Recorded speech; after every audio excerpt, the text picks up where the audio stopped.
Hello, this is Lisa Lee and welcome to my channel. So today we're doing a really interesting reading, and I'm not going to beleaguer the opening too much because I'm working with the Morrigan.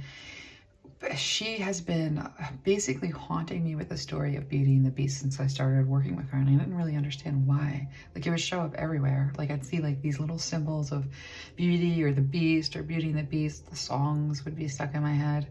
I wake up from dreams like of Beauty and the Beast.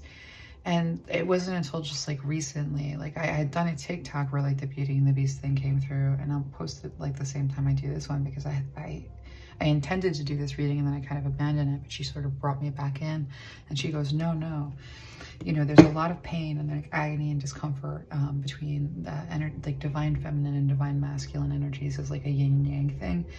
And she's pointing out that like the reason that the Beauty and the Beast has been haunting me is because there's this like third element. There's like divine masculine energy, divine feminine energy, and then this like enchantment that is essentially a curse.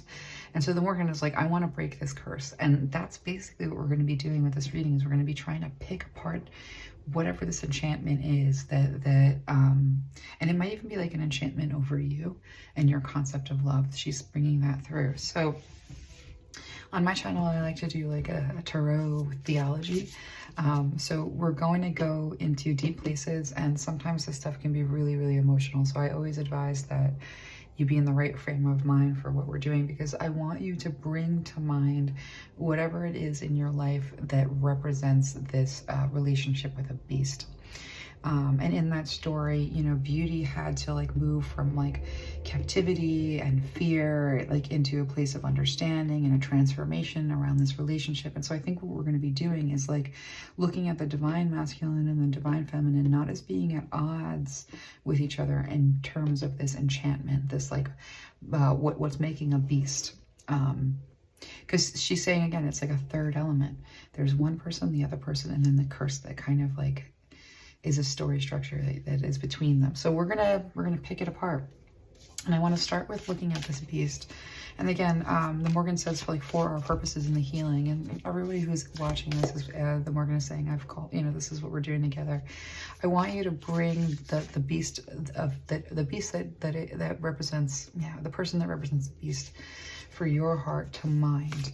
And we're going to go into this with an open-hearted space, because she said, I want to tend to some of these wounds a little bit. But part of what is going to help us with this is, she's saying that, like, again, there's like not an oppositional. I want you to think about that person as being under a spell, under a curse, under an enchantment, that there's like a misrepresentation so I want to look at his, and I'm saying him, she's saying, because we are, for the purposes of this reading, let's use he for divine masculine and she for divine feminine, knowing full well, without having to get into like the actual like nitty gritty of it, like that means nothing with gender.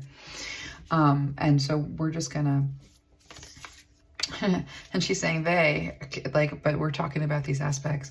And so when we look at the curse between them, let's start with just looking at the fears within the beast, the insecurities and the past traumas, because this is what's being carried. And so let's see what is like represented by that. And so we have the mirror and the underworld.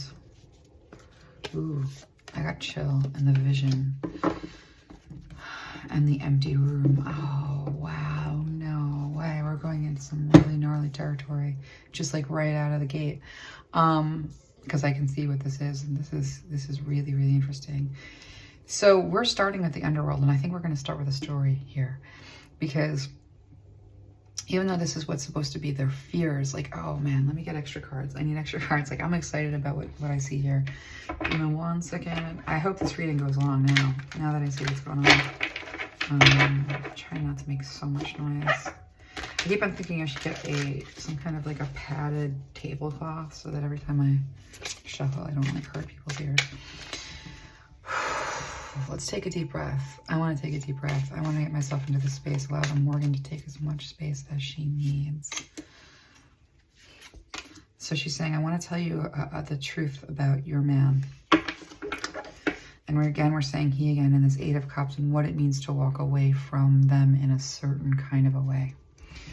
So when we look at the underworld, and I'm going to tell you what I know of the underworld, you know, as part of like what we're bringing in through the Morrigan.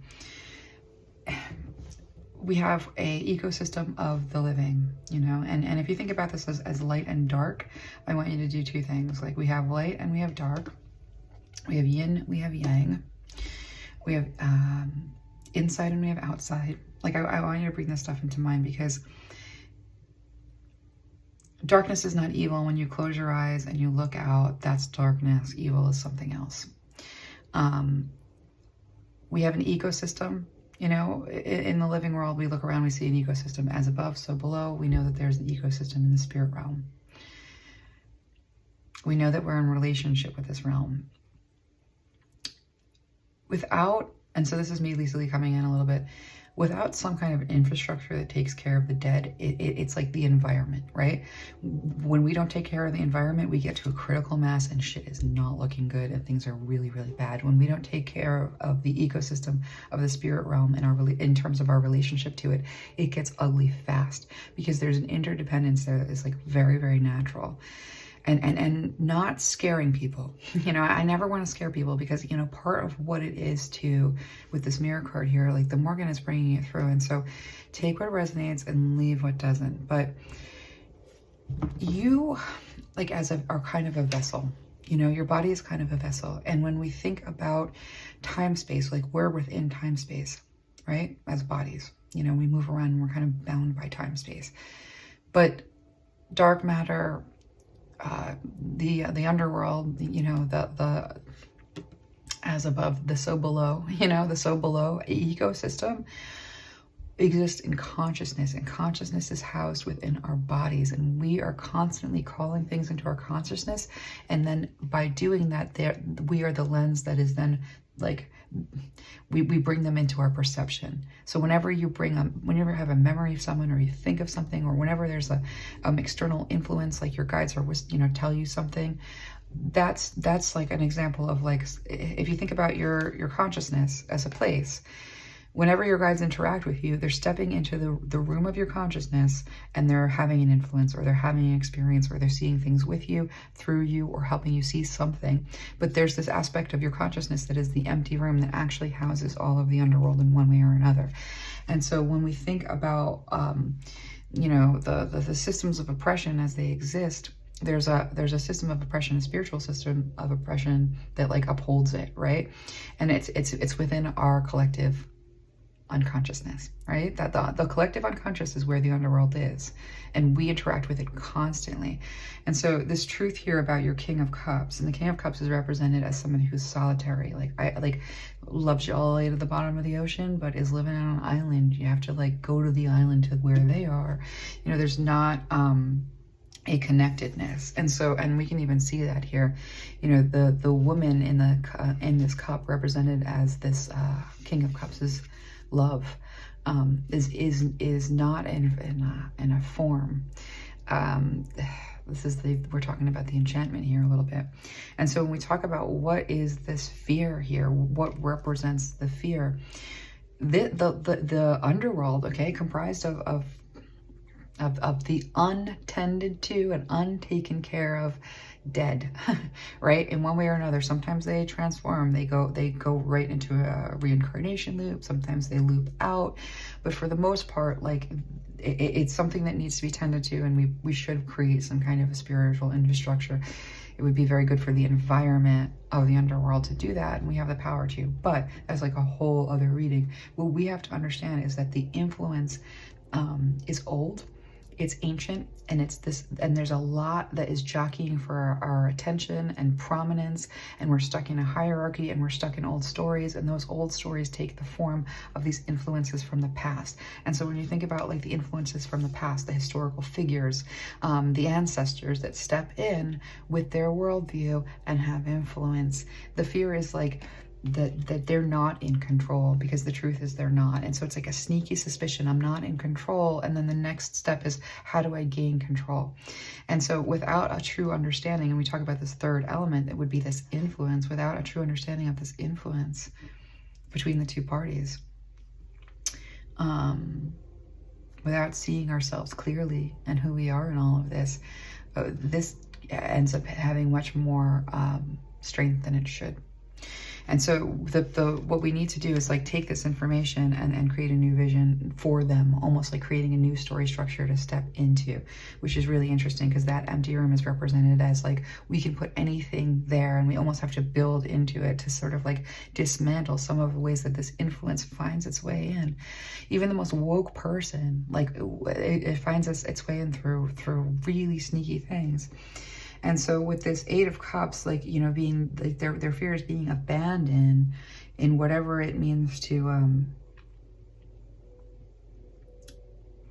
have access to connection. This is weird. Okay, so let me keep on going. I want to look at a little bit more. All right, I want to look at their insecurities real fast. So the mirror, I want to see what they see when they see themselves. Because so the truth is that they're disconnected and their concept of love is disconnected, and they're being very much like what they're drinking is an influence of what beauty is and what love is and what relationship is. That's like the worldview of a world that's already dead, right? And that sounds so scary. Like, sounds kind of like a horror movie, like Lisa Lee stepping in, but we're talking to the Morrigan and she's like, no, like just think of it as nature and the way that nature expresses and the way that nature operates and the learning curve that we're all on. And she's like, think about yourself as being much more powerful than you realize with this empty room, because you're the one who can build anything into it. And you ultimately hold the power to create this change on an unconscious level that then becomes everyone's. Like we can infect the unconscious of the collective, like writ large, by building new things into what it means to take care of that underworld, you know. And so that's a whole cool project that I'm like looking forward to working with people on. That's like one of my main things. And I'm making a course, yep, and that's kind of part of what it looks like, is like what does it mean to build into that, right? There are tried and true ways, and then there are kind of tricky ways. Four of Cups, like not seeing themselves clearly. This insecurity is like, oh yeah, putting on a, all right, let's keep on. With the Devil at the bottom of the deck, yeah, this is being enslaved by something. The problem with toxic systems of control is that like how do I put this? I'm gonna let the Morrigan just like push through, because sometimes I get caught in like apprehension about how it's gonna come out. But she's saying that like, let's keep with the story. We're deconstructing a story, and we're going into the beast, and we're kind of looking at all that is at play. And we can say this in a very broad way. Like the patriarchy informs our self concept and how we operate in the world and the roles that we step into. And if we think of that as like the underworld having its, like, don't be afraid of it. It's the influence of the past, of the old worldview that is taking up space in this empty room. And, you know, from a spiritual perspective, it does take the form of ancestors sometimes, you know. And I can give my own personal example. You know, when I was in Greece, I was with my nephew, and I could see the way my Greek ancestors were just like, all the men were just like roaming around with my nephew, and they were like, oh, you know, so big, like they're looking at his shoulders, like evaluating him like he was like livestock almost. I'll be honest with you, I'm not even kidding. So like my Greek ancestry, the ones that were there, the ghosts that were there, were very invested in everything that my nephew was doing, and didn't like care too much about what was going on with, like, you know, the rest of us females that were there, you know. So there's something to be said for like, let's just like think about that rationally. Do you believe in spirits? Yes. Do you believe that there's an influence to be had, you know, if someone's not conscious of like what's going on? Absolutely. Next logical step, the old worldview hasn't been tended to. These ghosts are sort of wandering around lost, you know, to the extent that they have interaction with the living, it's in such an invisible way that they don't feel that connection. It's not built in. We have this like, so we have that old worldview is existing like as a spiritual influence until we kind of are able to sort of deal with it. And it does have an enslaving effect because it's influencing like the concept of the whole. And so when we talk about, you know, the insecurities, like this is that feeling of like the lion that is born in captivity, that paces back and forth in the cage and goes like, something's wrong. Something just doesn't feel right. You know, life is probably, it just feels weird, you know, and not knowing like why, but it's the captivity. And so there is this sense of like captivity. With the Chariot and the world, though, we are moving out of this, and that's kind of where we bring in this new vision. And so like when we look at each thing, you know, there's this way in which like the desire to control comes this fear of like something is and the influence. Okay, so what is this last aspect with their past trauma? We've got the devil. Okay, well, that's traumatic. It's traumatic. The past trauma is traumatic. And so the Queen of Pentacles being the mother, the wife, the matriarch. There's this feeling of not at ease. And this feeling of something's not right is being redirected into like, I have to control my external environment. Because the underworld does operate at a hierarchy right now. Like, that's one of the things that I've been able to figure out, is that like imposed order comes at us from every direction, because this is the dance between chaos and order at all times anyway. Yin and yang, like there's this cool thing going on with that. Let me just get some water. And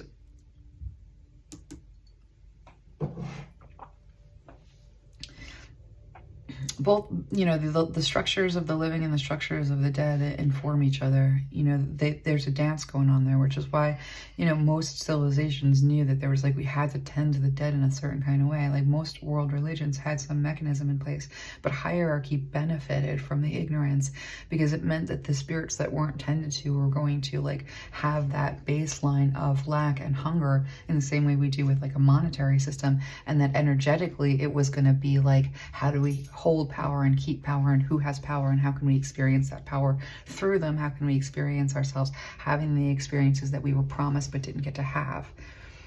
And so when we think about what this third element is, it's environmental, you know, in a spiritual way. And so and this is traumatic. So this is where like compassion and forgiveness, and it doesn't mean go back to the abusive like person, you know, who operate, you know, it doesn't mean go back to the devil, but it does mean know that the devil is filling the glove, you know. How do I put this? You know, okay, let me take a drink of water. I just got flooded for a second. I just got flooded and I need to just get myself together. I guess this is really much worse than I realized, because it just flooded me to see how intense that is. Give me a second. I need to breathe. I got scared. That like almost never happens when I'm channeling. Okay. All right, let's do it. I got a little lost, and I never retain when I just channeled, so I have to kind of find my place again. Bringing in a new vision. Okay, so Hecate is saying, let's talk about the problem of evil. Let's just go right in. And I've been saying it like this for a while. I don't know, it's probably coming up in like everywhere that I'm speaking my words. But evil as a concept, good and evil. So the system in play, the hierarchy, benefits from neglecting the dead, and it benefits from duality. It does, because it causes that tension that causes us to be hungry all the time, and that keeps us going and going. Generators, little generators of energy, you know, for all the starving energies. And so that's bad. You know, we're not going to do that anymore. And so like when we see that for what it is, it's a bad mechanism that's in place that can be corrected. And again, I keep on getting flooded and I keep on losing it, but I'm gonna get it. I'm not gonna let go. Evil. Okay. As above, so below. Ecosystem. You know, the ecosystem of the unseen, and the ecosystem of the underworld, the ecosystem of dark matter is duality. Let's take duality and just throw it out. And here's how we're going to take duality and throw it out for you. We're going to give you an example of this: the orca and the seal. In the ocean, the orca is not evil, the seal is not evil, but the orca is evil to the seal because of the food chain kind of situation, because nature sort of operates in that way.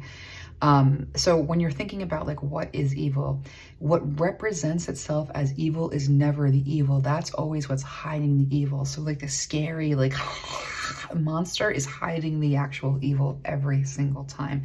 That's its job. And the actual evil that's going on is very commonplace. Ancestors popping into the room of consciousness and running the show to keep that structure in place. And so when we think about evil, like one of the ways that we dismantle it, and one of the ways we disempower it, is to say, that's not evil. That's just there to scare me, because it's there to hide the real evil. You don't get access. I'm sorry. I'm building into this consciousness. I'm going to build my own order into it from a place of agency that you have. When you're living and when you're alive, you have the agency to create. And so as we create into that empty room, it fills up with structure. And that's what they don't want you to know. And that's what the Morrigan wants you to start working with in terms of your magic, is freeing yourself and freeing those that are being influenced because we don't have a story around what's going on. And by seeing what's going on, you can then like build on top of it. So like there's really this liberation and this blessing in this vision that we can create moving forward, because I'm being shown the person in the mountain here.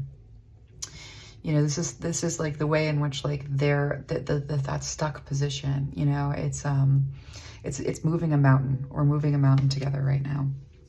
They're trapped in the mountain that we're about to move, and that's our whole goal with this reading, is to find some liberation. So I want to look at you and your heart. We spent enough time with looking at what's going on with their heart. And that's like super broad. I mean, it almost applies to everybody, but I don't think we're doing, I don't think Morrigan has us like too specific, more like instructions, you know, because everybody has a beast story, and rather than like that baddie, that no good, that bury it, you know, and set it on fire, like that doesn't, then it dies and it's in the underworld, like, you know, influencing, like that's what's going on. And when you think about like even crime, you know, understanding that that's what we're dealing with means that we have a responsibility to create a spiritual infrastructure that allows us to have compassion and care and help create infrastructures for, you know, yeah, I'm being shown ancient Egypt, and I'm seeing that that wall in the tomb, and that each thing represented a part of the afterlife that was being created for that person and that afterlife that they were stepping into. And all of those little things that represented the things, there was provision for the dead, and then the provision for the dead in the afterlife, because the dead live in consciousness in the afterlife, and we hold the keys to how that consciousness operates, especially in relationship to them. So this system and this wheel of neglect has really, really created something here. And so when we think about what it means to sort of be exhausted with the process of love, it's not the process of love that you're exhausted with, it's the story. The stories like that kind of like keep you, yeah, let's take a look at your heart. Ooh, this is a heavy, heavy, heavy message, but I'm really enjoying it. The seed. Okay. Yeah, you've been protecting something for a really long time here. The mother. Oh my gosh, look at this. See the seed, and then I love everything.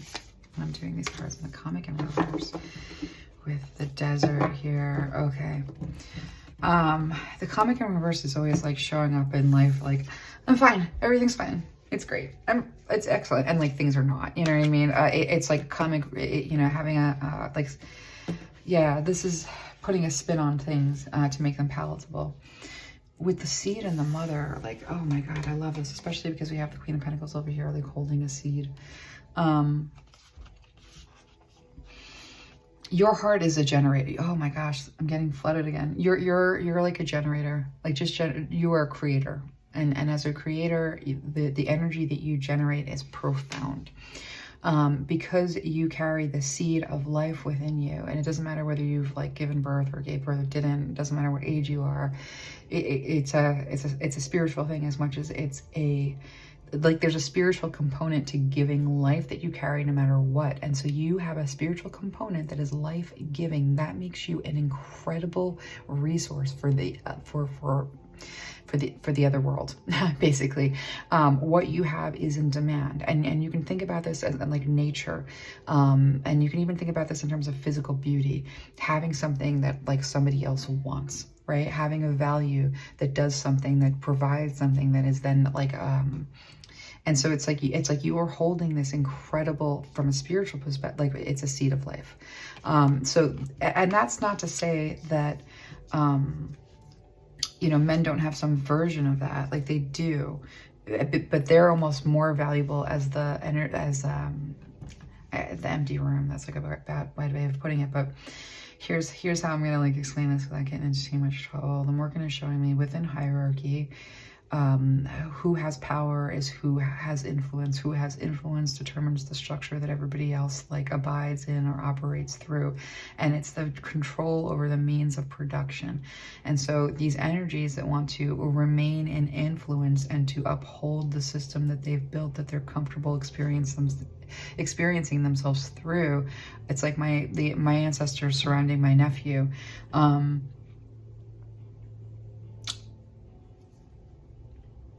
They have, that their creation is more in relationship to inspiration, whereas you hold the seed of creation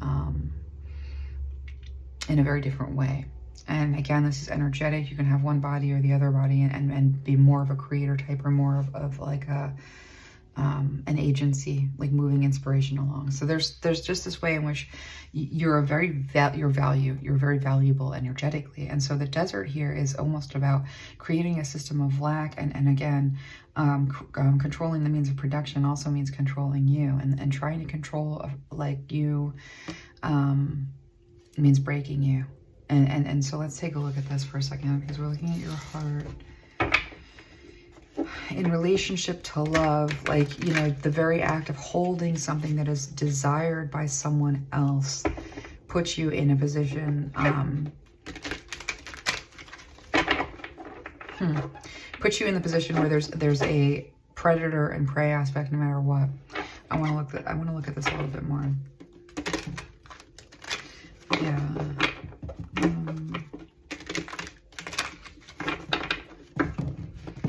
But with your heart, because your aspect, this is an aspect of unconditional love. This creative capacity is an aspect of unconditional love. And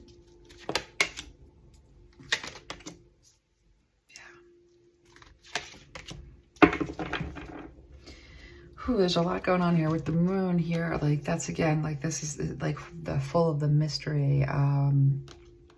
Womb magic is different than like the external magics that we're sort of used to like operating with. It's a hidden magic. It's a magic that like this power structure is done everything imaginable to keep womb magic out of the public lexicon in any way. Like, all the magic that we basically know through like organized religion and like anything that grew out of organized religion is magic, out like external magic. Womb magic is the stuff that you don't know what you're doing. You're walking around blind. You're moving through it like by intuition alone. You're communicating with the underworld through your consciousness, like, and the trapdoor of your imagination is like your way in. And it's all kind of like forbidden and confusing and trippy. That's womb magic. And you could also say that it's close your eyes, and that space that you see in the darkness, and that all the space that darkness, you know, takes up is like the power in that magic and what that magic is all about. That's not evil, that's dark, you know. And then external is what's going on outside that we can try to work with, you know. So when we think about who you are, this not being able, you know, this comic again in reverse is making light of a horrible situation, making light of an incredible burden. And this incredible burden is related to these people that you love. So your soulmates, and this is where we have to be really, really honest about our heart. When we live in a world that is like unfair and crappy and terrible, and everybody's suffering through it, and hurt people are hurting people in every direction, and the system of oppression is designed to keep us sort of unaware of ourselves, powerless, and easy to manipulate, you know, and again, easy to manipulate by like the media, or easy to manipulate by like, you know, the power structure of ancestors that want to keep things the same. It's not just ancestors, like the ancestors are being influenced themselves. Like, it's a very steep ladder. But this is like heartbreak, you know, this power structure between soulmates who love each other very much, between two souls who can see each other, they can see the value of each other, they adore each other. These two souls are clear on the value and the love and the connection. But everything around controlling the means of production, or controlling what it is to be close to like it's like you know, this fertility, that this life-giving energy, it's quite literally life-giving energy, life-creating energy. It, you know, it pumps a kind of, yeah, our energy is valuable. You know, there's no two ways about it. And so, but it breaks our heart, you know, that instead of just like connecting, like loving each other and like going into a world that's like, you know, one soul sees another soul and you know, that's your soulmate. We have all this other stuff that interferes, you know, status and resources and forms of stories and oppositions. And so your heart right now with the Five of Cups and the Fool is like, I'm done with this. I don't want a story. I don't want to know we're not negotiating anymore. I'm over it. I don't care. I'm taking my means of production into my own hands, even if it breaks my heart. And I have to show up like I'm okay not having my soulmate or soulmates with me when I'm really not. And this desert is exhausting and it's painful. And so the moon here is about like having a relationship to like all of this pain in your heart. Like this isn't a mystery. It's really unfair. My soulmates are being, you know, influenced in such a way where like my heart isn't safe. And that's really what your heart is doing in all of this. And so, you know, however this Fool card and like Five of Cups, this grief that is spawning this starting over for you, and this Two of Swords being like, no, you cannot have access. I'm fine. You're definitely not fine with this. So we kind of have to start with like this position that says Beauty's heart is, I love the beast. Why is the beast enchanted in a way that makes it like, I can't even look at you, right? So now what we're going to do is we're going to take a look at this enchanted castle. Like I want to think about it in terms of the environment a little bit, because this does speak to environment. Like this whole first part that the Morrigan brought through is like fully environment. And again, I want you to not like scary evil, like demons, you know, that masks real evil. That is that little gargoyle that like makes noise and like thought form, you know, crazy. That is at the gateway. It's at the door of the true evil, which is behind that door. And the true evil behind that door looks a whole lot like unconscious programming, you know, like whether it's from the television show or like, you know, the ghost. Like we don't need to think of evil as something that is like calculating against you and like, you know what I mean? Like more like, what is that big infrastructural problem that is infecting everybody that like is very basic that I can attend to and deal with? And like that evil is just there to scare you away from attending to and dealing with it. So like when I say that there's this issue of like what is like walk-ins, possession, like you also have to know that just like what human consciousness is and what the aspect of unconscious, you know, influences are is just basically the underworld. And it's not scary. Some of it's really, really beautiful. You know, the beautiful part is like your ancestors helping you and loving you and helping you grow, and the wisdom and the healing, that's all them too. That all takes place in that empty room as well. And so let's start to really have a relationship with the relationships that we're constantly having without realizing it.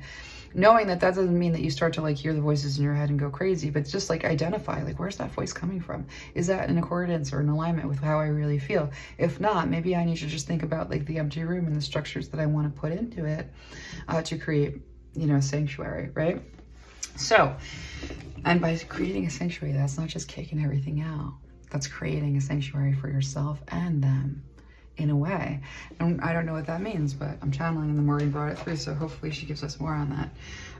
The next part of this reading, I'm gonna take a sip of water.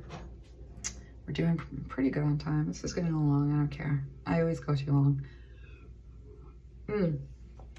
I want to look at the environment, and I want to use these cards over here, and I want to move these out of the way. All right, let's take a look at this environment between you and see what the Morrigan wants to show us. And so like I'm picturing the enchanted castle. So like Beauty and the Beast is like, you know, playing in my head writ large during this reading because I'm getting a lot of imagery from it. And again, like this Beauty and the Beast has been haunting me until I did this reading. So the Morrigan is cool. All right, let's take a look. And I'm seeing a castle. Okay, I'm seeing a castle.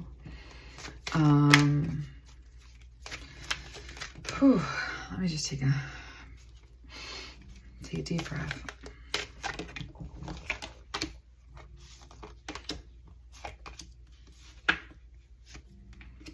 Ooh, that's cool. Okay.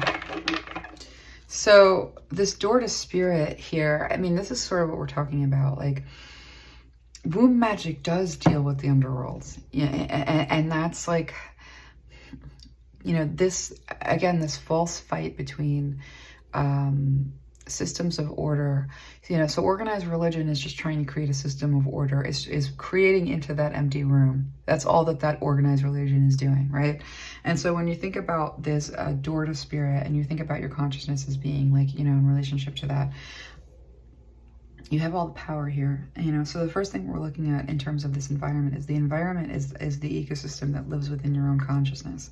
You've got so much control, it's not even funny. And that's sort of like the uncovering of the secret here in terms of how do you begin to heal these relationships, is to understand that, you know, it's like, I hate the phrase, you know, what I'm hearing. It's so, you know, love the sinner, hate the sin, means like love the beast, hate the enchantment. And so the environment, again, we're talking about bring the Morgan's showing me, you know what it means to bring the kingdom of heaven on earth. We're getting Christian terminology, but I get that's like the framework of some of the brainwashing. But she's saying it's like you're the kingdom of heaven is on earth.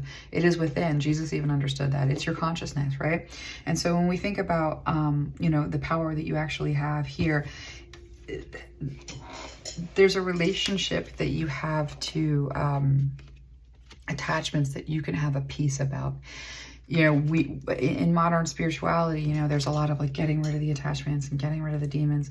And, you know, at the same time, this is, again, we share a collective unconsciousness, right? We share an underworld. There's no two ways about it.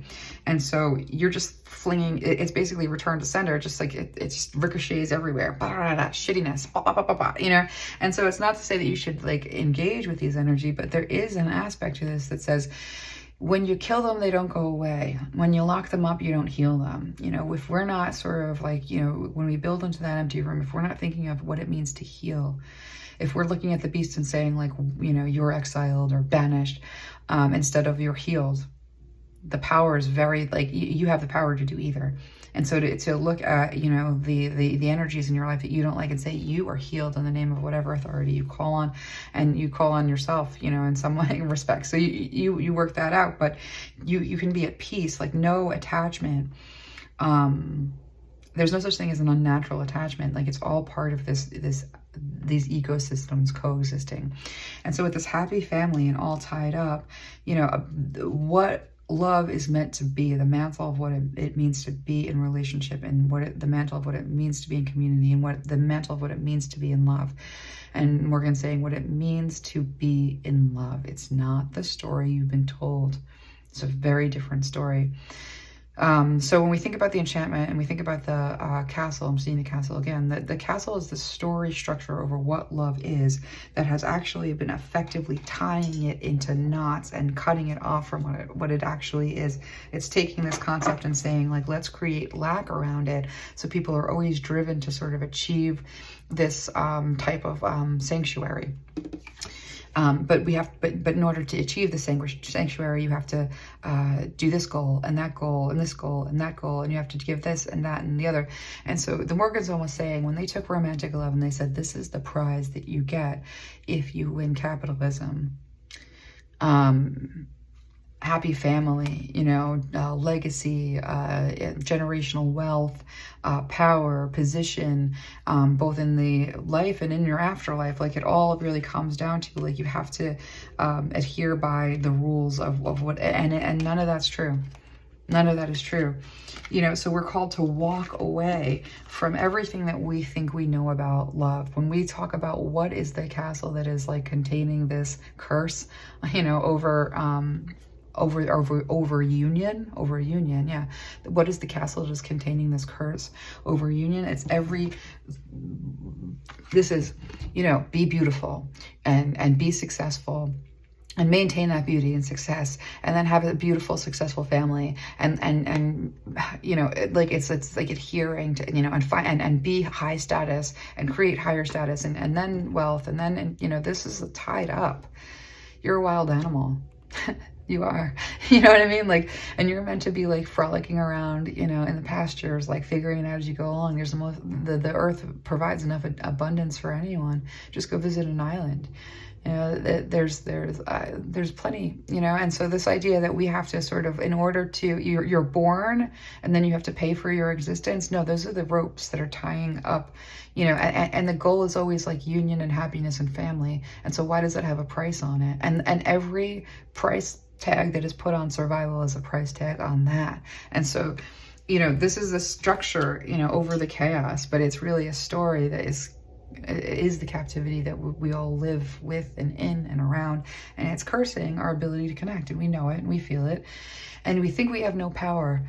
But if we understood that we can go through the back door with this door to spirit and begin to like influence this empty room, because that's our consciousness anyway, and that's what it is to work with magic essentially. And so with this walking away and the door to personal healing and happiness, this is personal healing and happiness. Like you clean up your own consciousness and you build an infrastructure into that consciousness for your ancestors. And you have already opened the door, you know, to that prison and walked the hell out of it. And the more that you do that, and the more that you help others do that, and the more that you're able to sort of facilitate that, the faster that we get through the spiritual, like, an environmental disaster that we find ourselves in. And how do we know that that's true?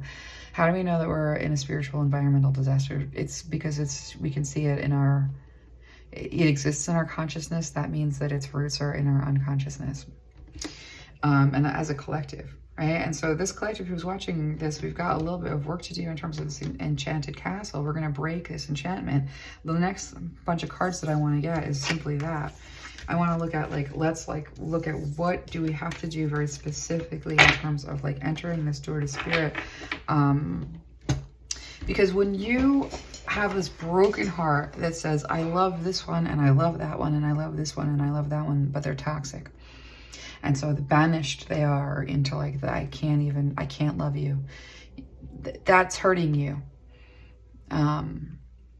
You don't love what they've given themselves over to, and you can't be near what they've given themselves over to. But you can certainly say from a position of power and a position of love, we're all in this crazy experience, and you don't even know what you're being influenced by, and you don't even know what you've given yourself over to, and you must have been broken a very, very, very long time ago to have so little of yourself left.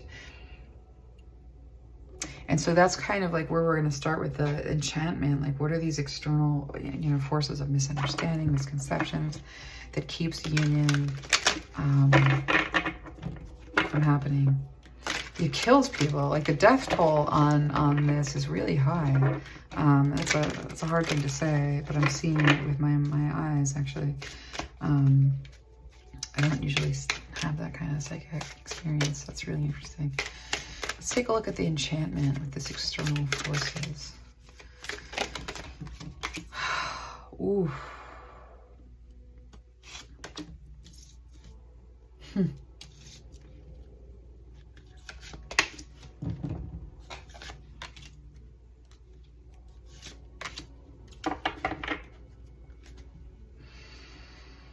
Oh, this is heavy in a beautiful way, though. I mean, I'm really, I'm loving this so very much. Holy crap. I will explain it as best I can, and I'm actually going to get some cards for this because this is beautiful. Hold on, let me just take a moment to shuffle these with this energy. It's a different view than I've seen before, so this is really cool what we're getting right now. Let's take a look. And, you know, the Morrigan is saying it's not just the masculine and the feminine. The masculine energy of agency, where you have agency, where you're putting your power behind something to make something happen. This is co-opting even your motivation. So like your divine masculine side, if you're a feminine person, is being co-opted by this energy that says you produce for me and it's my agenda and I'm influencing you. So like, you know, where we have agency and where we have what we do and how we do it and how we show up in the world and how this is being influenced by an energy that is old, you know? your self-concept. I mean, there's ways in which we have to account, every single person has to account for their empty room. And the first way that we account for it is say, like, it's not empty, I'm in it, thank you very much. And I'm not entertaining these voices. And there can be really antagonistic voices in that space. And the reason that there can be really antagonistic voices in that space is because it's these unhealed open wounds from the past, you know, and that's like generational curses. Like, that's exactly what it is. And if you can almost personify that curse, like it exists from generation to generation to generation, like some, you know, illness of being entered the family and then it was repeated over and over and over again.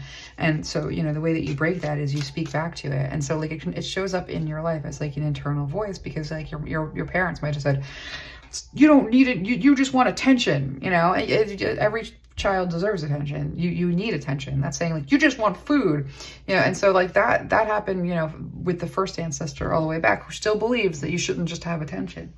And that's everyone, you know. And so when you think about these voices influencing, you don't, like, again, it's not scary. Scary hides what evil actually is. Evil's pretty commonplace normal. And that's how you beat it. You know what I mean? So as long as we're like, I can't look, it's, you know, it got fangs, like it doesn't have fangs. It's scaring you from the fact that it has no teeth at all.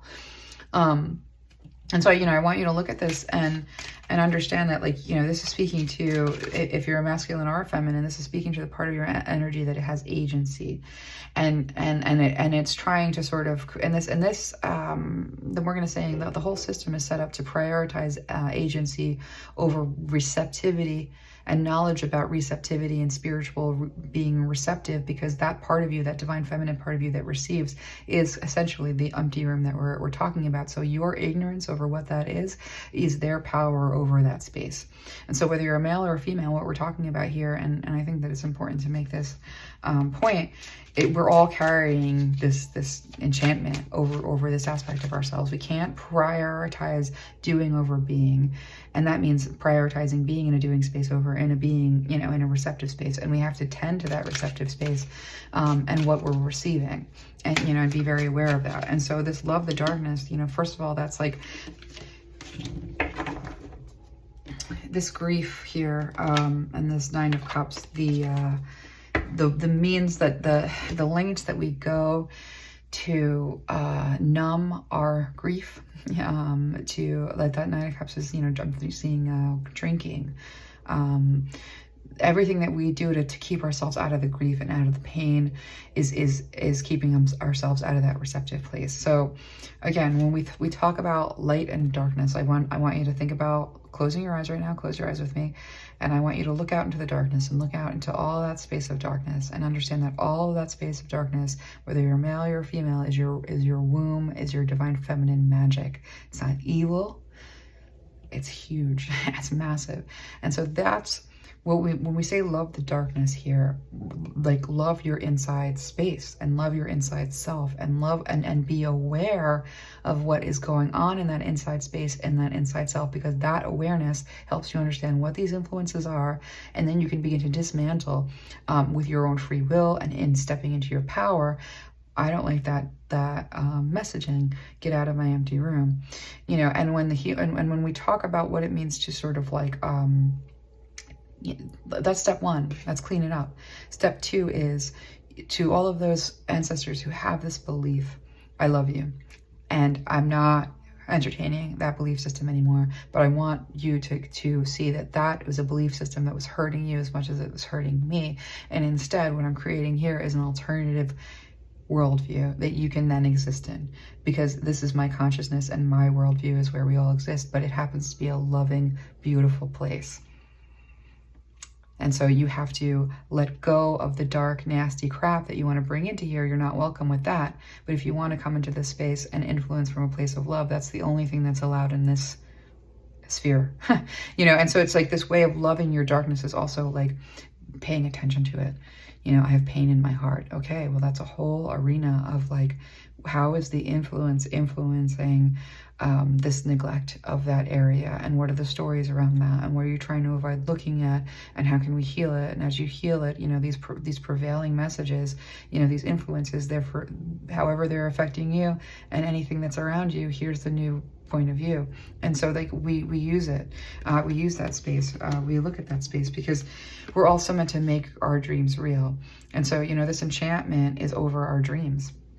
So when we pay attention to that inside space and we begin to have a new vision about what we want in the way of, it's not just creating. So, you know, our afterlife and the reason it's so varied, and you think about all the different dimensions and all the freedom that we have, you know, people die, and then their concept of the afterlife that they're moving into is often like what meets them there, which is why a lot of times when I cross ghosts all the time, and this is a very interesting thing that like of late, not everybody wants to cross, and it's interesting when they don't want to, because there's a cave. Those that don't want to go external, like there's like Sky Daddy, again, there's like this yin and yang. There's into the darkness and then there's into the light. There's two different things. And into the darkness, again, that's not bad. Close your eyes. That's the consciousness, the collective unconsciousness of mankind, is a place where our ancestors are absolutely welcome to live. Right now, when they live there, it's neglect, it's hunger, it's hell, it's everything that we're projecting at that space, and it's a really miserable place to be. And it's a place where there's trickery and shape-shifting to get your attention, to get your care, you know, to experience being experienced. You know, like this is where that lack feeds into like the corrosion of the whole.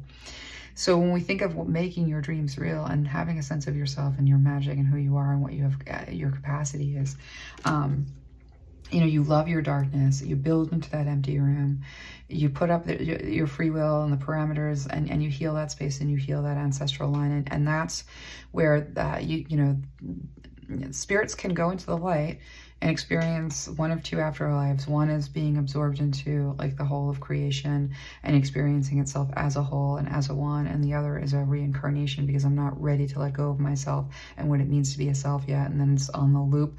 But into the cave is something that is been neglected, and the environment is a mess, but we have that's the female, divine feminine, receptive, creative, giver of life magic that we hold, and it kind of sort of gives us a lot more power here with earth magic. Now, with you belong to paradise and be still and listen to spirits, that's exactly what I'm talking about.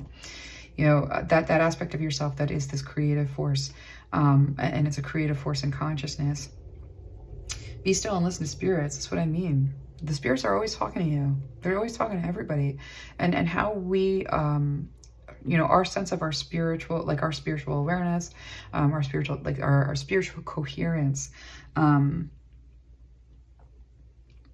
you know, these influences are going to influence us, whether we have a coherence around it or we don't. And so what we need to know in terms of you belong to paradise is your unconscious mind, and your conscious mind is fucking, that's paradise. That's paradise.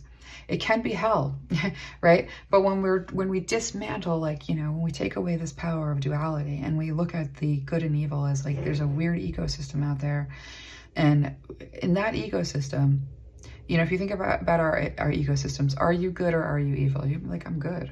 You know, I'm kind to everybody. I don't do anything. Or yeah, but are you evil to the plant that you eat? Like, to the tomato that you just picked off the vine, like, are you good? Right? And so like when we understand that, like, it doesn't really help us, and it doesn't really help like the alchemy of healing like requires us to look at all the aspects of our environment and like put the pieces to, you know, the little, and create something new of it, or create something healing with it, elixirs, you name it. You belong to paradise means like you're not swimming around in a shark pool. To the extent that there are predators, it's predators for your attention and your influence through that attention. Once you sit in the driver's seat and then you're in that position, and you're listening to the spirits, that's where you're not expecting them to all be like heavenly help. You're having a very like poker face, like, is this in alignment with how I want to feel? Is this in alignment with where I'm going? It's not. You need to leave this room. This empty room is mine. You don't have a right to access my consciousness. Now, if you want to take it a step further, but I'd like to heal you. I hear that voice, and I hear you saying that I am not meeting the beauty standard, and I'd like to help you understand that that was never real to begin with, and beauty is in the eye of the beholder, and, you know, you can go with it and sort of create something into that. Cultivate love and make peace with your past. Again, like, when everything is vengeance, and you're at war with, like, you know, dark thoughts, influences that you don't want to have influence over you.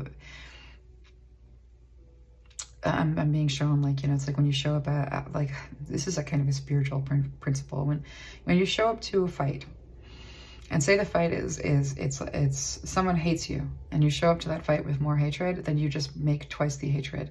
But if someone hates you and you show up to that fight with love, it's no longer making hate more. It's actually making it less, if not defeating it. And so you're encouraged to constantly be cultivating love within yourself, cultivating life within, you know, cultivating love within your life, surrounding yourself with this energy. Anything that can only, you know, exist with cynicism, isn't going to want to be near you at all. And to the extent that it wants to be around you, is because it's like there's something that like either they need to prove their cynicism to you, at which point you're like, absolutely not, this is my consciousness and I do not do cynicism. This is why I don't do cynicism. You can sit here without it. You know, you can sit here with a transformed sense of, you know what I mean? Like there's an interaction. And so you're told not to, like, neglect this stuff, make peace with it, and then begin to take on that role of mother almost, over your unconscious mind and your conscious mind, by, like, very consciously listening to what's coming through in the way of spirits. And knowing that, like, you belong, you know, in this place of spiritual authority, and the fact that it was taken from you was just to give this false power structure its positioning. And so as we step back, so that's the enchantment. The enchantment is like, you were always meant to have the power in this equation, in terms of that creative part of you that creates with love, you know, into all of the empty spaces.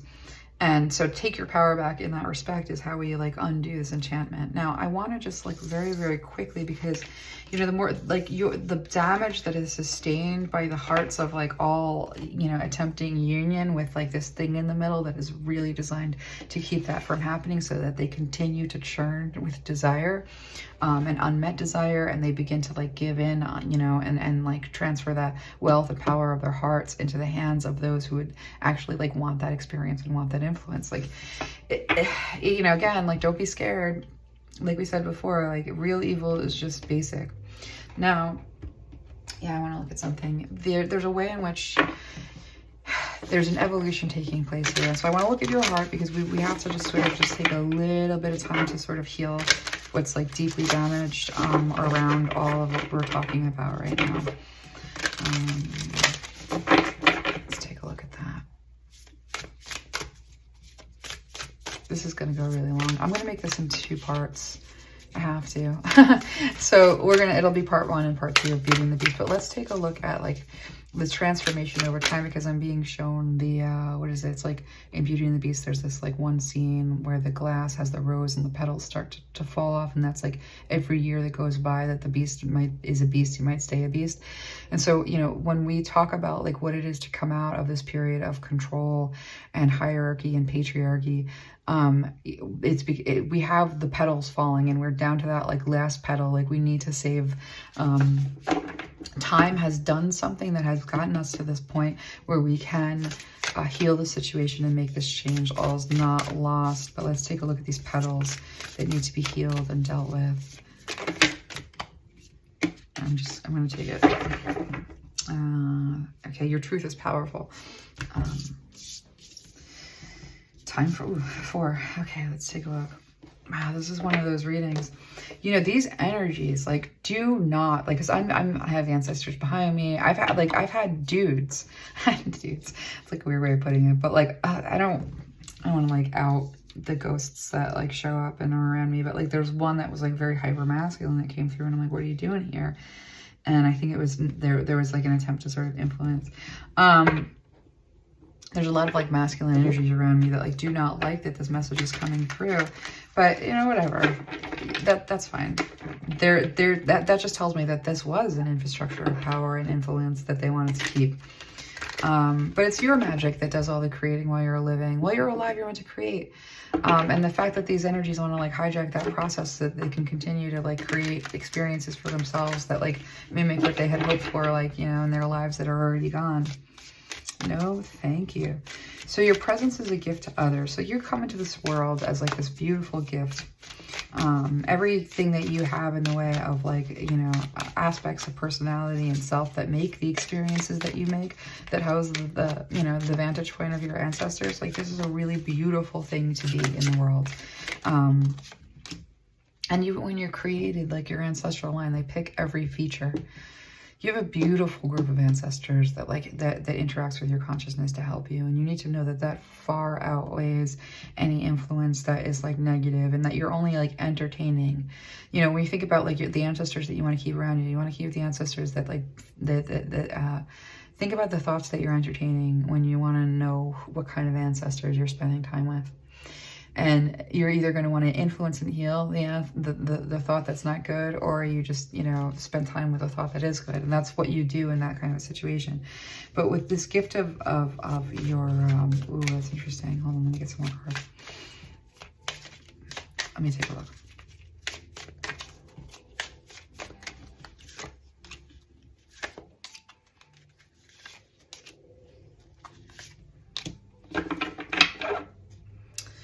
Seven of Swords. Oh man. So like this is this deception like over the whole. I don't know what I do. You know, it doesn't take too much guesswork to figure out like what aspect of like masculine magic, how do I put that? Organized religion is just trying to take control of the unseen forces. That's really what it is. It's trying to take control over the underworld, you know, dark matter. And that includes women, because women are part of that creative underworld energy. So control over that is basically what these stories are. And so the first thing I want to say about like this grand deception is that like, you know, almost a lot of misery is born of like the vast majority of misery that's like perpetrated in this way. Like, I'm losing it because there's a lot of, like, I'm so annoyed. I gotta say, like, when I feel like such an opposition, I'm just like, stop it. Stop it. You're not winning. You're never gonna win. Like, I'm feeling an antagonistic energy. So your presence is a gift to others. And with this Two of Pentacles and this Queen of Swords, every single time another person comes into this world and they don't succumb to like being hollowed out. What does it mean to be hollowed out? Parts of you shut down. You come into this world, you have hope, you have a bright heart, you want to love everybody. Everybody you see deserves a hug. That's your natural orientation to the world. I'm going to put up a TikTok. This came through and a different story. Everything's kind of like coalescing. But point being, like, you come into this world with this big, bright, beautiful heart. And every single time you shut down, you know, a whole, I'm seeing a building with the lights going down, a whole area, like the part of you that wants to be in a romantic relationship. And then you go into the world and you have these different relationships, and like that romantic relationship sucks, that other one sucks, and everything is sad. And then romance, that's all a lie. It's not for me. I'm going to shut down that wing of my heart. That becomes empty space where energies like move in and operate from. It doesn't just shut down. It becomes a point of influence. And so every single time you make a choice not to shut your heart down in the face of everything that is designed to make you do so that you abdicate your power, so that you start to die instead of, you know, continue to live. You know, those of you who are in this collective are people who are like, my heart, you can throw, I don't care what you throw at my heart, it's getting right back up again. I'm going to continue to love. I'm not going to shut that down. And to the extent that they've been successful at getting you to shut that down, we're going to fight back. Because the time for healing in the Sun card, yes. I love when I like look down and it's exactly you have to start working on nurturing this heart space and only allowing those things that are safe in that heart space to enter that heart space. How you take control over this empty room as you become conscious of it. you become conscious of your consciousness as an empty room that is influenced by stuff in your externals, and whether that external is like really obvious, I'm being influenced by the message that's like, you know, on the television, or whether that external stuff is not obvious, I'm being influenced by like my really patriarchal like ancestor who wants to experience life through me in the way that they valued life. That's the formula right there. So we're like, no, you're kicked out. No, thank you.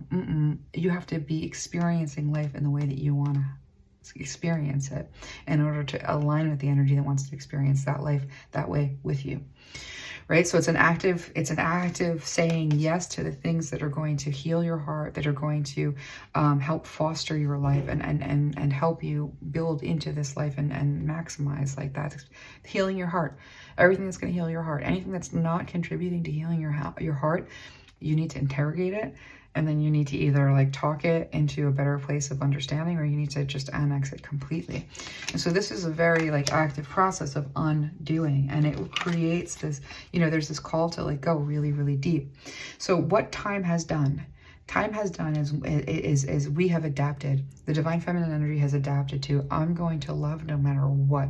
My unconditional love is transformative, and it transcends all of these stories, and it comes back over and over again. It's the thing that you can't actually kill. This is easier now than it's ever been. You know, every triumph in freedom is a triumph of like taking ground back over that heart space. And it used to be really hard, you know, to not be hollowed out like a spoon by the time you were like with a spoon by the time, yeah, hollowed out for the service of those agendas. Like that was generation after generation after generation, which is why people die with that ideology, because they think it's them. And so by living in a different way and living by example in a different way, you're beginning to untangle that ideology, that curse that's over them. It's even over them. And so when you go deep and when you sort of interrogate these different things, and when you bring the light of your heart and your love and your reinterpretation and you build into that space, you know, this is what brings heaven. You know, this is what it is to resurrect the divine feminine energy, the womb magic, you know, the magic of the mysteries, you know, is to bring justice over everything that is buried in that darkness that we don't want to look at, and that we want to numb out, and that we want to run from, and that we want to, you know, find our different vices in order to escape from or not look at. Instead, we're going to go all the way deep into this pain and into this heart, and we're going to work really, really hard on healing it and bringing the light of day into it, because that is not only justice for union, because union can't really happen with all of this interference. There's too many cooks in the kitchen. There's too many energies that want to, you know, be driving the car of any given relationship. And, you know, and again, like this is extensive. And so when we think about this Four of Pentacles and this plight of the wanderer, you know, that homelessness that you might have around like, I'm never going to receive love. Love is never there for me. This world is just a shithole place. I just have to like have this, you know, I'm just keeping my heart alive. That's all I can do. You know, taking it a step further than just holding yourself together and keeping your heart alive is saying like, my heart is a generator that gives life, that actually brings life into the world. It's my heart's doing. This is my consciousness, and I'm going to build into it. I'm going to build my dreams into it. I'm going to like bring light, you know, into the dark places. I'm going to cherish and love myself enough to heal where I'm vulnerable, so that I'm not being used, you know, like, or abused. And that's really where the truth is powerful, and finding your truth and then working with it is really, really powerful. So when we come back, we're going to be looking at that truth. I'm going to take a break, and I think we all need it. So I'm going to try to take a break here, and this is going to be part 1 and part 2. Yeah, we'll come back. All right, I'll see you again soon.